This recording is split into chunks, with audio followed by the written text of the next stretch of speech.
So hello, everybody out in the Zoom land, everybody in Ottawa. I'm so excited to be back here again and talking to everybody. I met some beautiful people last time I was here, and it's great to speak to this community and to challenge. So it's interesting that the vision is to stretch our vision. You're just taller, so. Okay, okay. Sorry, everybody. So today the talk is an experiment. And one of the reasons some of the slides may not match up with what I'm talking about because the talk was changing faster than I could change the slides. But the basic theme is infinite diversity in infinite combinations. And I got to hit enter, sorry. And that is a Star Trek symbol of a circle and a triangle. And it was worn by Vulcans in the Star Trek universe.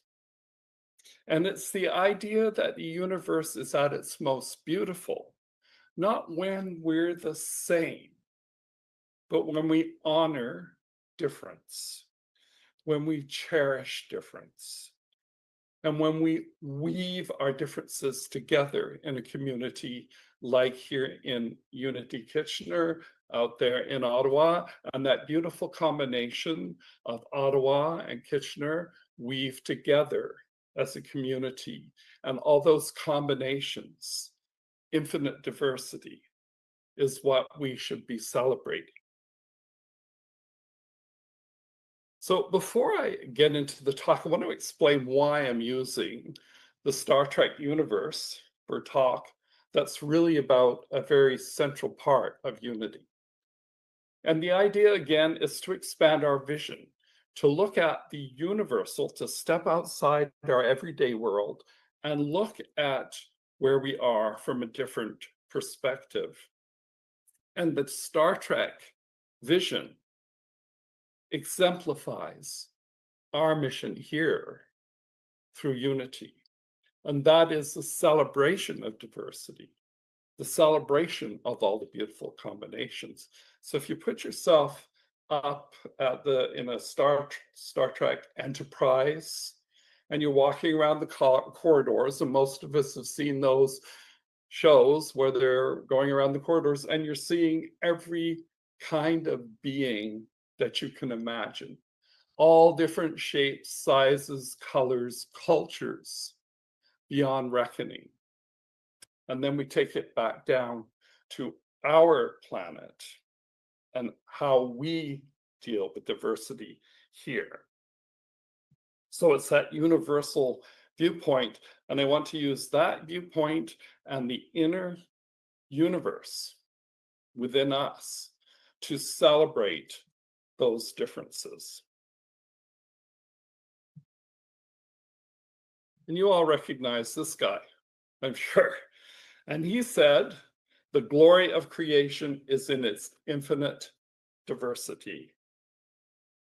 So today I'm challenging you to keep that perspective of the Star Trek universe while you enter your own internal universe.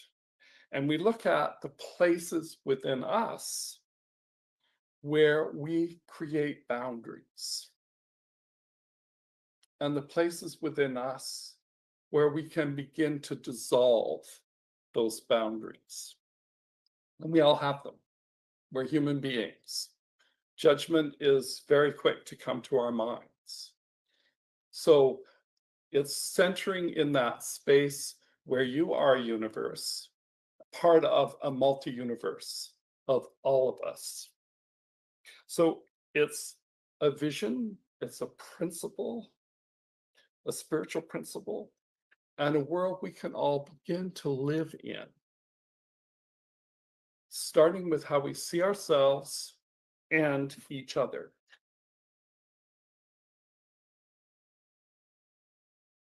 So Vulcans saw their vision of infinite diversity and infinite combinations as a spiritual principle, not just a social principle, not just something you talk about.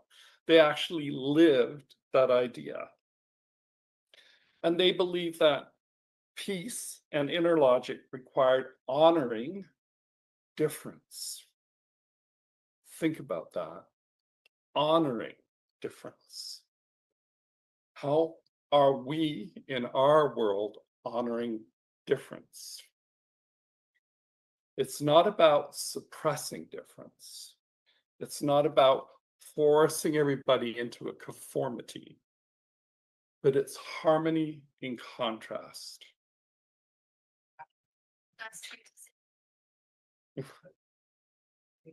So it's a living symbol of possibility. It's become not just science fiction, but a vision that we can live into, but something that's possible.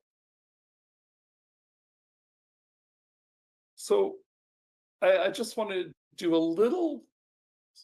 you a little history of myself and why these things are important to me and how they've helped shape who I am.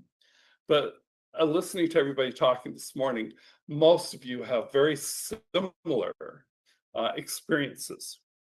So I was born in London, England. I lived there for 8 years of my life. Then my parents emigrated to Canada, and they thought I was well behaved enough to take along on the journey. So I grew up in Ontario. I went to high school here. I went to college in Toronto. And then I did something really different. I joined Scientology.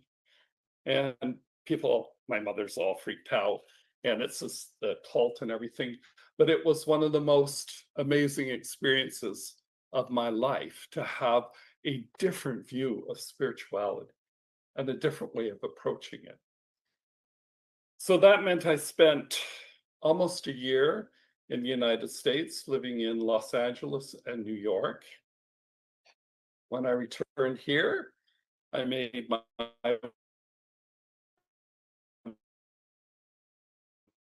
way up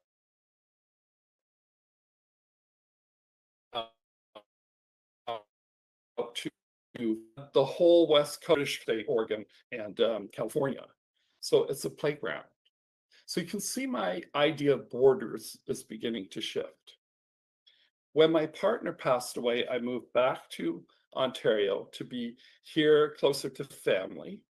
And I spent 2 winters on Rice Lake, if anybody knows, near Peterborough, where my son lives.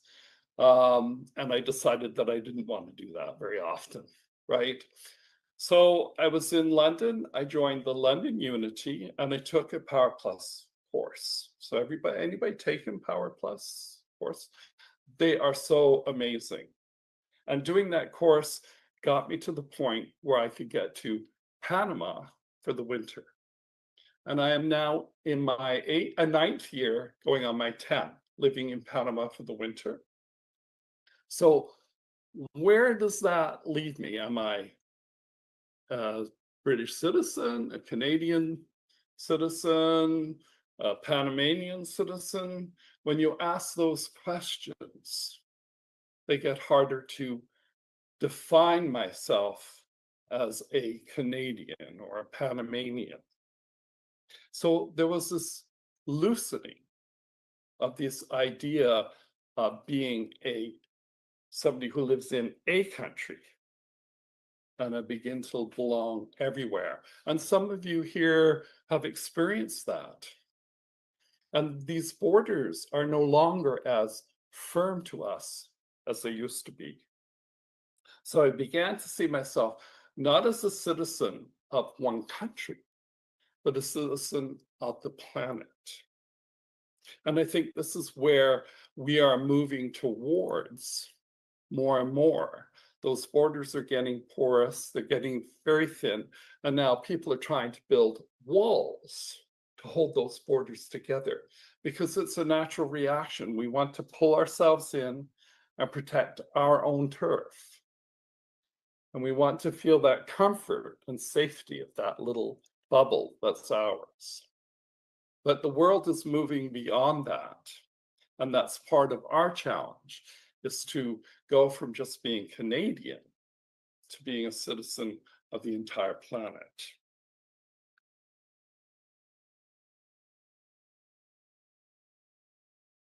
So we're getting to the space where we stop asking, where are you from?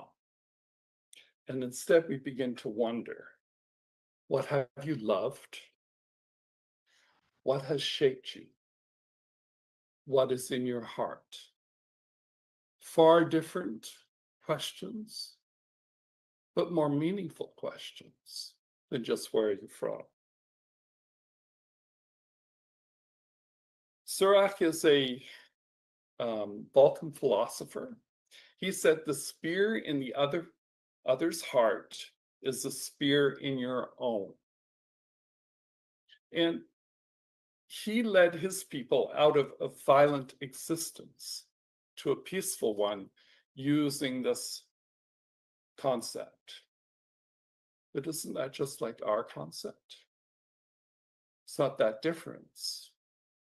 And so we have this unity concept that if we harm someone, we know we're harming ourselves. In the Course of Miracle, if you harm your brother, you're harming yourself. It's an important part of how we live together, accept each other, and accept all our diversity.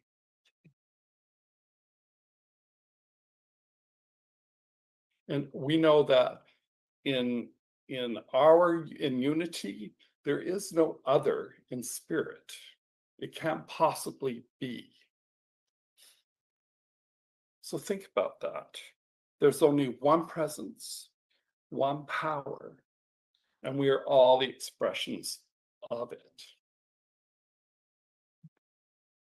And that's what we live here in unity. So if we were to truly live by the principles of infinite diversity in infinite combinations, what would have to change? It's not about being out there on that starship. It's about what's going on in here, in our world and in our relationships. Would we need to let go of old binaries? Labels that divide rather than describe. Recently, I wrote in my journal, a word cannot hold all of its meaning. We expect too much of our words, and our labels can't do that either. When I say I'm gay, it gives you a clue about me. But the word gay cannot possibly contain all the infinite combinations that live within me. We give our labels a power they cannot possibly live up to. And it's the same when someone says, I'm straight. That word too is just a hint. It's a starting point, not a whole story. And yet we use those two words and we make it a divide, and we make one right and the other wrong.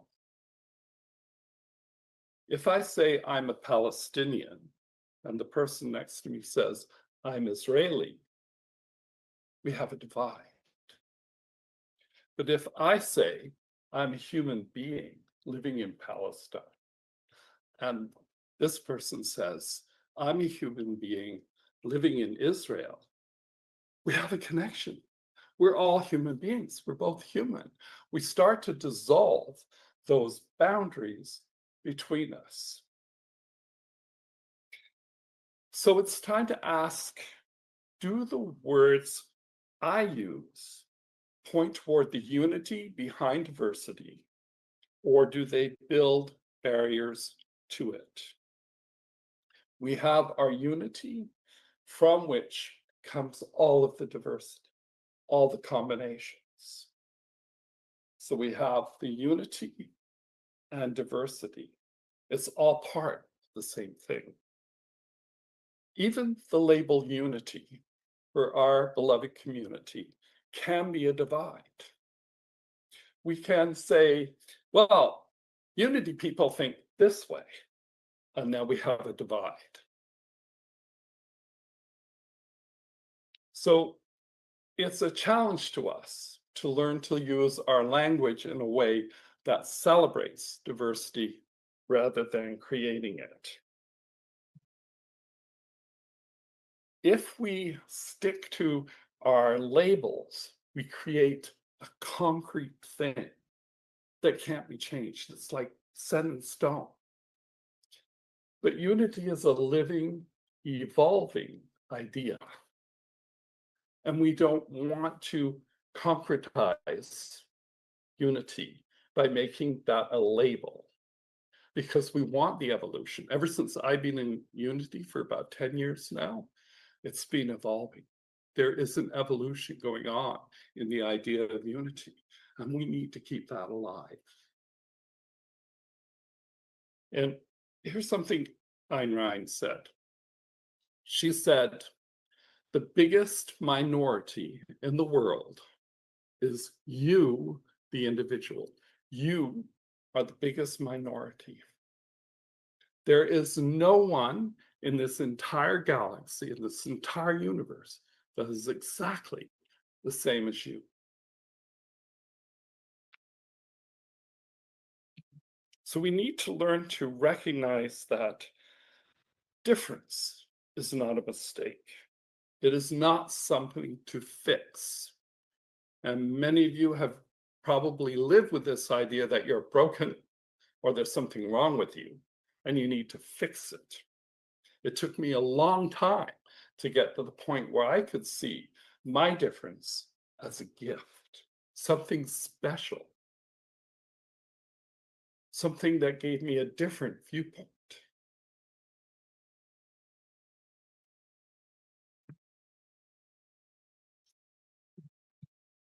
So we need to recognize and celebrate. And this morning, that's what we were doing. We were recognizing and celebrating difference. And it's the diversity of the rainforest that keeps it alive. It's not the soloist, but the chorus that gives depth to music. And that includes the diversity within us.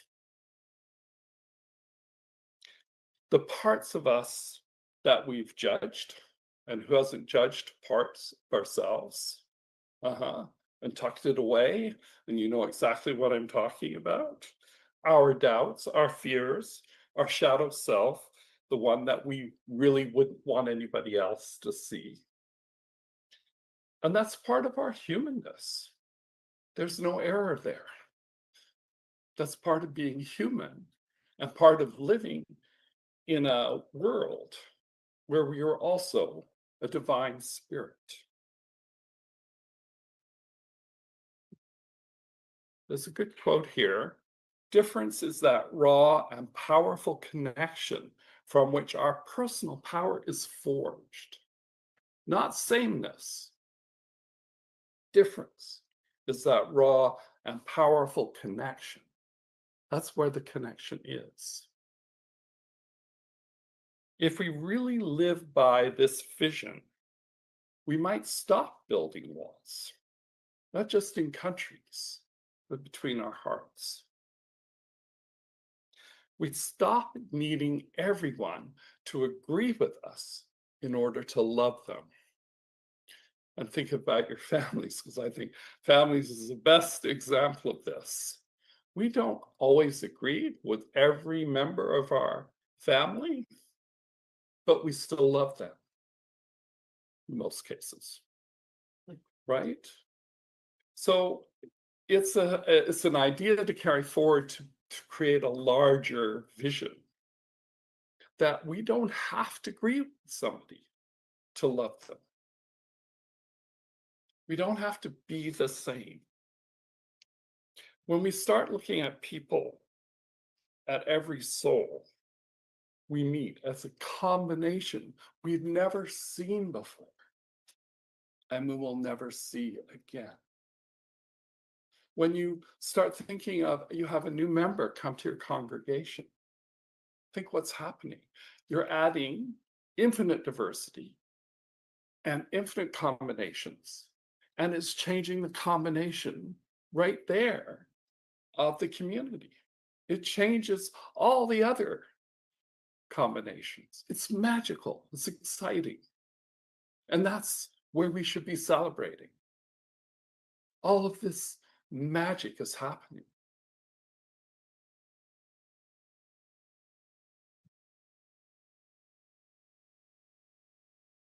So where does that leave us? Here we are on this little blue planet orbiting a star, sharing space with 8 billion other souls. Every one of them a different expression of divinity. Every one of them, 8 billion people. And each one of them has their own story. We may not have warp drive yet, and we may not live on Vulcan, but we are here to celebrate that vision right now, in this moment. It's a practice we can walk with and live into every day. And that's the challenge. It begins with a shift in how we see ourselves, from judgment to curiosity, from separation to reverence, from fear to awe. Our vision here at Unity is a call to live open-hearted, to let go of the need of sameness, to become a community not of clones, but of combinations. And just look around the room, everybody out there in Ottawa, just look around in your life at all the different combinations that are part of your life. What do you really celebrate? Somebody who's exactly the same as you, or the person who's different, that gives you an interest, that sparks you. So it's that celebration. And if we keep living this way, if we keep working on our inner selves to dissolve those borders, we have the opportunity to live those principles, where it's in a world where it's no longer a science fiction vision like Star Trek, or a vision like Unity, but an actual reality. Think about what that world will feel like, where we don't isolate people by labels, but we celebrate their difference with joy, reverence, respect, knowing that that's what makes this whole beautiful.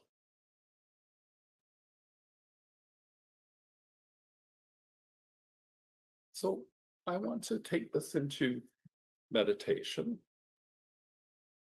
I want to get everybody to feel comfortable in their chairs.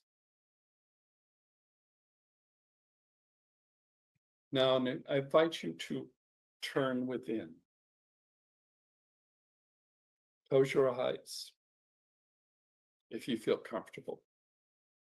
And take a slow, deep breath in and out. Let yourself arrive fully here.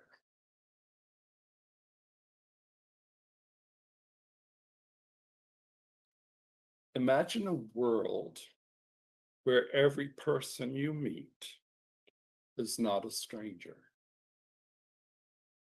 but a sacred combination. Unique, beautiful, never to be repeated.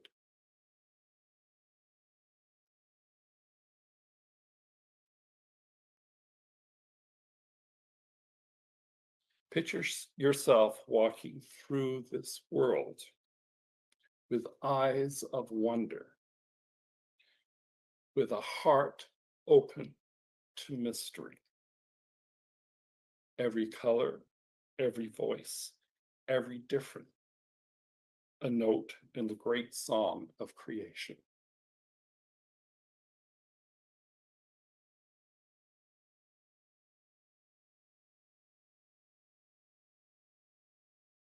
Now bring that vision closer into your own life.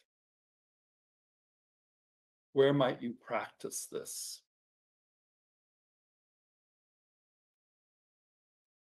Who might you see differently?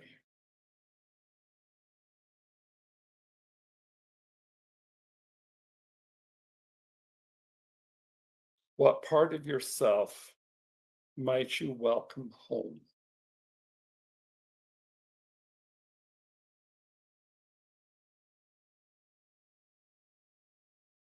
In this moment, you are part of the infinite, a singular expression of divine possibility. And so is the person next to you. And so is the one you struggled to understand.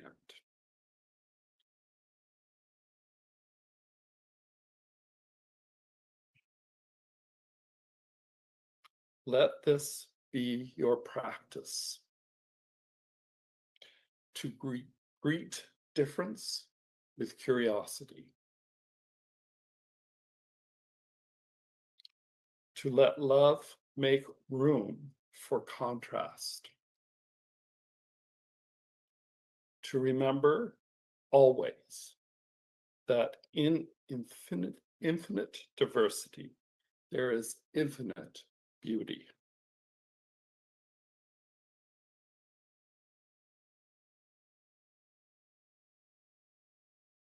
And when you're ready, begin to return. You can wiggle your toes, your fingers, breathe in, and open your eyes. Thank you.